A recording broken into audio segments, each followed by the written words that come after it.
안녕하세요. 안녕하세요. 여기는 꿈 다시 보기 채널입니다. 오늘은 저희의 상상력으로 꿈의 의미를 찾아보는 시간입니다. 오늘 꿈은 50대 여성의 꿈입니다. 꿈으로 들어가겠습니다. 문을 열고 안으로 들어간다. 바닥이 다다미 형식으로 되어 있고 이불이 깔려 있다. 난 일본에 혼자서 여행을 하는 중에 숙소에 들어온 것이다. 혼자 쓰는 방으로 생각하고 들어왔는데 여러 옷가지가 널려 있고 이불도 깔려 있으면서 사용한 것처럼 흐트러져 있다. 내가 잘못 들어왔나 생각한다. 그러다가 내가 게스트하우스에 숙소를 잡았구나 생각한다.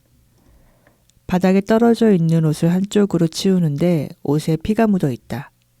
중간엔 기억나지 않는다. 할아버지가 이불 한 자리를 차지하고 앉아 있다. 할아버지는 이곳에 오랫동안 머물고 있는 것처럼 느껴진다. 왜 남녀 구분이 안 되어 있지 생각하며 찝찝하다. 저희의 상상에서 꿈을 펼쳐보겠습니다. 어떻게 읽었어요? 저는 이 방이 할아버지의 방인 것 같고 내가 그곳에 들어온 것 같다고 생각이 들었는데요. 이곳이 일본이고 다다미 형식으로 되어 있다는 게 일본의 전통적인 어떤 무엇이라고 생각이 들었고, 저한테 일본의 전통적인 것이라면 굉장히 이제 가부장적인 것으로 다가오거든요. 게다가 이제 할아버지라고 하니까 가부장의 상징 같은 존재라는 생각이 들었어요. 근데 그분이 이불이 깔려있는 방에 앉아있고 그 옷가지 중에 무엇은 피도 묻어 있고, 이게 이분도 이제 지금 나이가 들어서 어디가 아프신가? 이런 생각이 들었어요. 내가 이 방에 머물러 있으면 이 할아버지도 돌보게 될 것 같고 이 할아버지와 보내게 될 시간이 많을 것 같은데, 그러니까 제가 요새 이제 직장에 이런 분들을 많이 접하게 되거든요. 그전에는 되게 막연하게 남자에 대한 어떤 공포도 있고 남자가 굉장히 강한 존재라고도 생각이 들고, 이게 할아버지들하고 좀 접하다 보면 저 사람들은 세상을 저렇게 살아왔구나, 이런 지점들이 그 생각이 들 때가 있어요. 내가 이 방에서 이 할아버지랑 접하다 보면 내가 그동안 굉장히 크게 생각해왔던 어떤 그러한 남자가 늙고 병든 모습을 보면서 다가가기 쉬운 측면도 저한테 있고, 근데 그 할아버지와 대화를 나누면서 이 남자는 자기가 원하는 것을 어떻게 요구하는지, 자기가 무엇을 평가할 때 어떤 기준으로 평가하는지, 또 자신의 어려움을 어떤 식으로 표현하는지, 이 사람이 세상을 대하는 방식을 많이 접하게 될 것 같아요. 그게 나한테 좀 도움이 될 것 같다는 생각이 들어요. 보겠습니다. 꿈 이미지는 상징입니다. 때문에 가볍게 지나칠 것은 없습니다. 사소해 보이는 이미지에도 묵직한 의미가 담겨 있기 마련이죠.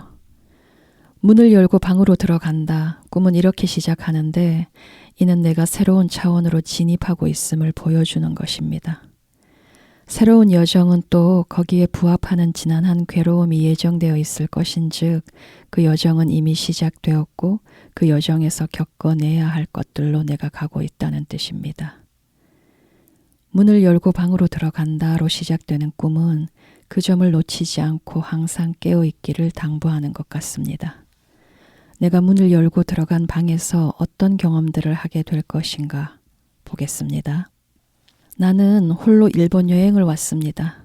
그러나 꿈의 후반부에서 드러나는 바 내가 여행에 친숙한 사람은 아닌 것 같습니다. 여행자로서의 태도는 감지되지 않거든요. 내가 들어간 방은 누군가가 이미 사용 중입니다. 흐트러진 이부자리, 바닥에 널려있는 옷가지가 그 증거입니다. 그런데 이상하게도 나는 그 방을 나가지는 않습니다.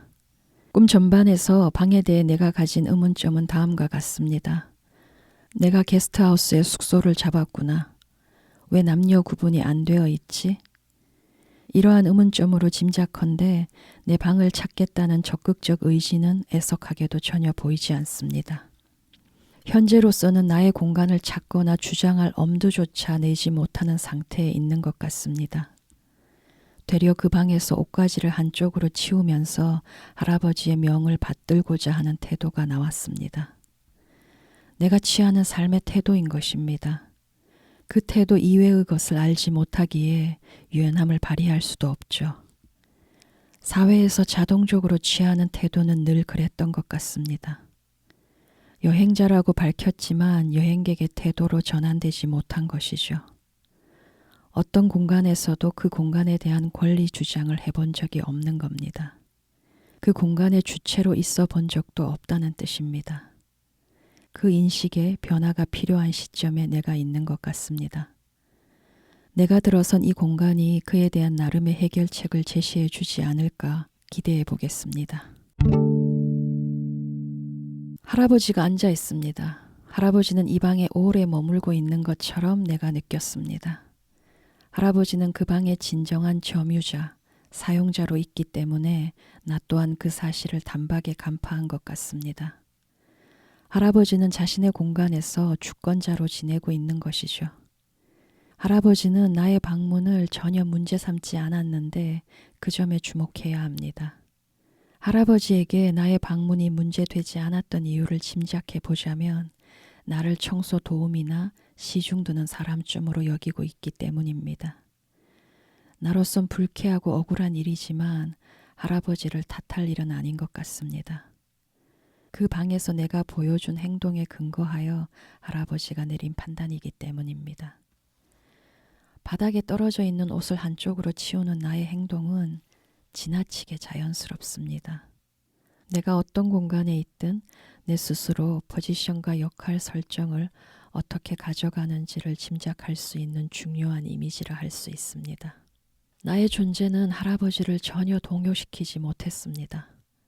바닥을 차지한 이부자리와 옷가지들은 그 공간이 철저하게 할아버지의 공간임을 역설하는 것입니다. 할아버지는 그 공간을 온전히 소유한 채 누리고 있을 따름이죠. 반면 내가 당도한 이 게스트하우스, 거기에 나의 방이 있다는 믿음이 내게는 없는 것 같습니다. 나의 권리를 마음껏 주장해도 될 만한 공간이 나를 위해 마련되어 있을 것이란 믿음이 애시당초 없었던 것이죠. 그러할 때 그 공간에 있기 위해 재빨리 취하는 태도는 청소 도우미로서의 태도입니다. 이는 나만의 어려움에 한정되지는 않아요. 많은 여성들은 오랫동안 자신의 공간, 즉 자신의 열정을 쏟을 만한 영역과 분야를 가져보지 못한 것이 사실이죠. 다다미가 중첩되다, 연속되다라는 뜻과 함께 옷을 갠다라는 뜻을 가지고 있다고 합니다. 지금의 내 태도를 보면 여차하면 바로 옷 정리에 돌입할 것 같잖아요. 이 방에 앉아서 나를 기다리고 계셨던 할아버지, 그로부터 가르침을 받고자 온 것인데 방에 들어서자마자 가르침이 시작되고 있습니다. 꿈속 할아버지는 노현자 원형에서 변주된 모습으로 이해해도 무방할 것 같습니다. 나는 스승을 찾아 여행을 떠나온 것입니다. 이제부터 그가 나의 스승이 될 것입니다. 공간에 대한 그대의 인식은 어떤 것 같아요?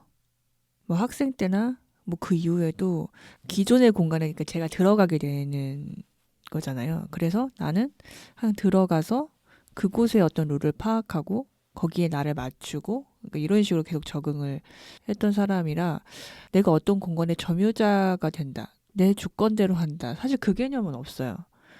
그래서 제가 지금 제 사업장을 갖고 있음에도 내가 이곳의 사장이다. 그게 사실 스스로 좀 어색하거든요. 아, 누가 특히 젊은 여자가 어떤 자신의 사업체를 갖고 있다. 그럼 그 사람이 굉장히 대단해 보여요. 그에 반해서 나는 내가 정말 이 공간에서 내가 룰을 만들고 내가 뭔가 운영을 하고 그러고 있나? 그러면 아직 잘 그러지 못하는 것 같고 내가 그것을 발휘하고 있나 싶으면 안 그렇거든요. 지금 제 사업장에서 손님으로 오시는 분들이 사실 대부분 어르신들이고 자기가 요구할 게 확실하고 그것을 강하게 요구하고 표현하는 사람 보면 되게 힘들지만 신기하기도 하고 저는 항상 원하는 것을 얻을 때 이렇게 가만히 있어서 이렇게 떨어지나 내가 어느 곳을 가 이걸 자연스럽게 받을 수 있지 막 항상 이런 식으로 취해왔던 것 같아서 뭔가 대놓고 자기가 원하는 것을 그리고 강하게 요구하는 이런 사람들을 보는 게 신선한 경험이에요. 아, 나이가 먹고 세상 경험이 많은 사람들 다 이런 식으로 이렇게 사는구나. 그리고 제가 할아버지들한테 하는 투사가 진짜 그거예요. 할아버지들은 어딜 가나 정말 너무 요구를 잘하세요. 가끔은 막무가내일지라도 그걸 너무 표현을 잘하세요. 아, 그래서 처음에는 그냥 무조건 진상이다 이렇게만 생각했는데 물론 힘들긴 하지만 어쨌든 얘기를 하면 아예 또 안 통하는 것도 아니거든요. 그러니까 일단은 자기 주장을 강하게 하고 상대가 자기를 설득시키는 어떤 지점이 있으면 설득되기도 하세요. 근데 이제 그 지점이 없으면 일단은 주장을 강하게 하시는 거예요. 그건 진짜 배울 점인 것 같아요. 저한테는 특히 나한테 너무 없는 부분이니까. 다시 꿈으로 돌아와서요. 할아버지의 이부자리와 할아버지의 옷가지가 그 공간을 차지하고 있습니다. 할아버지는 자신의 뜻과 의지대로 자신의 마음대로 공간을 누리고 있습니다. 흐트러진 이부자리와 여기저기 널려있는 옷가지들. 일생을 청소 도우미의 태도로 살아온 나로서는 그냥 보아 넘기기 어려운 상황이 펼쳐져 있습니다. 할아버지의 따끔한 가르침이 내 습성의 변화를 초래하기까지 버겁고 힘겨운 시간을 지나가야 한다는 의미를 내포하고 있는 것입니다. 그런데 어떤 자리에서든 청소 도우미의 태도로 살아가는 것이 내가 원하는 바라면 문제될 것은 없습니다. 나의 개성과 재능이 정리와 청소에 있고 청소 도우미를 목표로 살아간다면 기존의 태도를 유지해도 되겠으나 꿈은 청소 도우미의 태도는 부적절한 것이라고 문제 삼고 있습니다. 이는 아마도 나의 당면 이슈를 해결하는 데 도움이 되지 못하는 태도이기 때문일 것입니다. 새로운 공간에 들어서자마자 곧장 청소 도우미의 태도로 돌아갑니다. 현재 여행자 신분임에도 불구하고 말이죠. 여행자란 기존의 자리에서 떠나온 사람입니다. 나 역시 청소 도우미의 태도에서 떠나온 것입니다. 떠나왔지만 실상 떠나지 못했음을 드러내는 것이죠. 어떤 자리에서든 그 공간의 온전한 사용자, 주체라는 인식이 내게는 대단히 희박한 것 같습니다. 그 공간에 있기 위해서는 청소 도우미라는 역할을 부여받아야 한다고 믿는 것입니다. 따라서 나만의 색깔, 내 기호, 내 취향으로 공간을 꽉 채우는 재미를 알지 못하는 것입니다.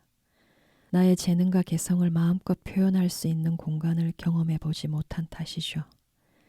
이제 미지의 영역을 내 경험의 장으로 끌어와야 하는 때입니다. 공간의 진정한 사용자, 소유자가 되어보기 위해서 이 스승을 찾아온 것입니다. 할아버지는 먼저 내 강구한 습성과 내가 하는 꼴을 직시하도록 만들었습니다. 사회에서 어떠한 포지션과 역할로 나 자신을 자리매김해 살아왔는지를 한 큐로 드러냈죠. 그 태도의 안주에 살아갈 것인지 변화를 줄 것인지 그 과제가 남아 있습니다. 할아버지는 자신의 삶을 드러냈습니다. 할아버지의 옷가지들이 바닥에 널려 있습니다. 할아버지가 세상에서 써온 페르소나가 지금으로서는 아무런 힘을 발휘하지 못하고 의미도 없음을 은유하는 이미지라 할 수 있습니다. 세상의 요구에 부응하고자 배우고 익혔던 외적 태도들은 이제 할아버지의 삶에서 중요도를 상실했음을 의미합니다. 바닥에 있다는 것은 내려놓았음을 뜻합니다. 지금 내 두 눈으로 확인하는 것은 내려놓음인 거죠. 내가 써온 페르소나의 상당 부분을 내려놓는 용기가 요구되고 있습니다. 옷에 피가 묻어 있다. 무언가를 내 피 같다고 표현할 때는 목숨처럼 소중한 것을 의미하는 것입니다. 피는 너무도 귀해서 한 방울도 낭비될 수 없기 때문이죠. 옷에 묻은 피, 옷과 피의 조합, 이는 할아버지가 자신의 페르소나를 피같이 여기던 시절이 있었음을 은유하는 것입니다. 그 결과와 보상이 현재 할아버지의 모습인 것입니다. 나로 돌아오면 내가 세상에 내보이는 태도는 청소 도우미로서의 태도입니다. 어떤 자리에서도 말하자면 어떤 영역에서도 정리정돈에 힘쓰며 청소 도우미로 살아가고자 한다면 내가 있는 공간에서 창조는 결코 일어날 수 없습니다. 창조란 그 공간을 온전히 누리는 자의 몫이기 때문입니다.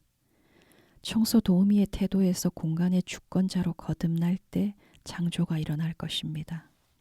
할아버지는 초췌한 모습과 쓸쓸한 처지를 그대로 드러내신 것 같습니다. 생명의 기운은 잘 느껴지지 않습니다. 외부의 요청과 기대에 따라 내 역할을 설정하고 거기에 한정된 삶을 살아간다면 내 페르소나는 내 피, 즉슨 내 생명의 기운을 앗아갈 뿐입니다. 옷에 묻은 피는 할아버지가 토해낸 피 같습니다.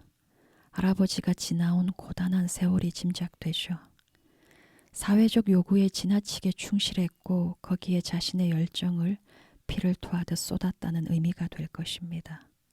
피를 토하는 심정으로라는 표현을 생각해 보면 그 뒤에는 호소하다, 절규한다, 부르짖는다 등의 서술어가 따라옵니다. 마음속 진실을 세상에 전하기 위한 처절한 몸부림인 것이죠. 할아버지는 지금에서야 자신의 진실을 확인하게 된 것 같습니다. 할아버지가 내게 전하는 가르침은 거기에 있습니다. 할아버지는 내게 묻고 있어요. 너의 마음속 진실이 무엇이냐고. 그 진실이 진정 청소 도우미의 태도로 살아가는 데 있는 것이냐고. 꿈의 마지막에 내가 던진 질문은 참으로 이상한 쪽으로 엇나갔습니다. 내 방은 어디에 있지라는 합리적 의문 대신 왜 남녀 구분이 안 되어 있지로 흘렀어요. 이는 남녀가 구분되어 있어야 한다는 전제에서 나온 질문이죠. 따라서 두 질문은 깊이 연관되어 있는 것 같습니다. 남녀 구분에 대해 내가 가지고 있는 인식이 내 방을 찾는 미션을 어렵게 만드는 제1의 방해 요소구나라는 의심을 해보게 되거든요. 그 인식이 내 사고에 끊임없는 혼선과 혼란을 초래하는 것 같습니다. 그 인식의 대부분은 여성에게 불리한 차별적 내용으로 채워져 있을 것입니다. 여자는 자신만의 공간을 가져서는 안 된다. 자신의 공간을 주장함으로써 주변을 불편하게 해서는 안 된다. 이를 다시 풀면 여성은 자신만의 영역을 구축해서는 안 된다. 혹은 여성이 자신만의 영역을 구축하는 것은 불가능하다, 의미가 없다 등의 내용이 될 것입니다. 청소 도우미의 역할을 부여받을 수 있을 때 내 쓰임새는 확실하게 정해지고 그로써 공간에서 한 자리를 배당받을 수 있고 내침 당할 걱정은 현격하게 줄어든다고 믿었던 것이죠. 왜 남녀 구분이 안 되어 있지 하는 질문은 그 믿음의 근거에 나온 것입니다. 일본이라는 한자에서 본자는 기본, 근본, 바탕, 근원을 뜻합니다. 내가 하루하루 잊지 않고 나 자신에게 던져야 하는 근원적 질문은 나의 방, 나의 공간은 도대체 어디에 있는가 하는 것입니다. 그 질문의 바탕 위에서만 이 여정은 지속될 수 있습니다. 얘기를 들으면서 할아버지들의 모습이 계속 이제 떠올랐는데, 제가 겪는 할아버지들의 모습은 어쨌든 저는 그 사람들한테 대해서 젊은 여자고, 그러니까 이 할아버지들이 어떠한 그 요구를 할 때 나와 정말 다른 게, 이 사람들은 상대가 자기를 어떻게 평가할지가 전혀 중요하지 않다라는 생각이 들어요. 왜냐면 나는 상대가 나를 어떻게 평가할지가 너무 중요해서 부정적으로 평가될 요소를 다 이제 빼는데 이제 중점이 돼 있어서 내가 어떤 요구를 한다, 이거는 저한테는 거의 없거든요. 가능하지 않다고 생각하는 것 같아요. 그러니까 아예 그거를 내 의식의 위에 띄우지를 않아요. 제가 할아버지한테 배울 첫 번째는 그건 것 같아요. 그러니까 그렇다고 제가 실제로 상대를 평가하지 않는 게 아니잖아요. 그러니까 스스로 의식적으로는 많은 걸 평가하지만, 근데 내가 어떤 공간에 있을 때 타인이 나를 어떻게 평가하는지에 대한 권위를 굉장히 이제 크게 부여를 하는 거죠. 그러니까 권력을 거기에 다 이제 줘버리는, 그 상황에서 지금 나한테 뭐가 필요하고 내가 뭘 원하고 이거를 스스로 자꾸 확인하고 물어보고 상기시켜 놓고 그 연습을 진짜 많이 해야 될 것 같아요. 그러니까 제가 돌이켜보면 제 마음 안에서 그 목소리는 굉장히 작거든요. 저도 상대가 지금 뭘 원하지? 상대의 의도가 뭐지? 그거에만 이렇게 힘을 부여하는 사람이라서 그 목소리 크기 차이가 너무 큰 것 같아요. 제 마음 안에서. 원하고 내가 지금 필요한 것에 그 목소리를 자꾸 키우고 이렇게 확인하는 그 노력을 진짜 많이 해야겠다는 생각이 들었어요. 네, 오늘 얘기는 여기까지고 다음 시간에 다른 꿈으로 찾아오겠습니다.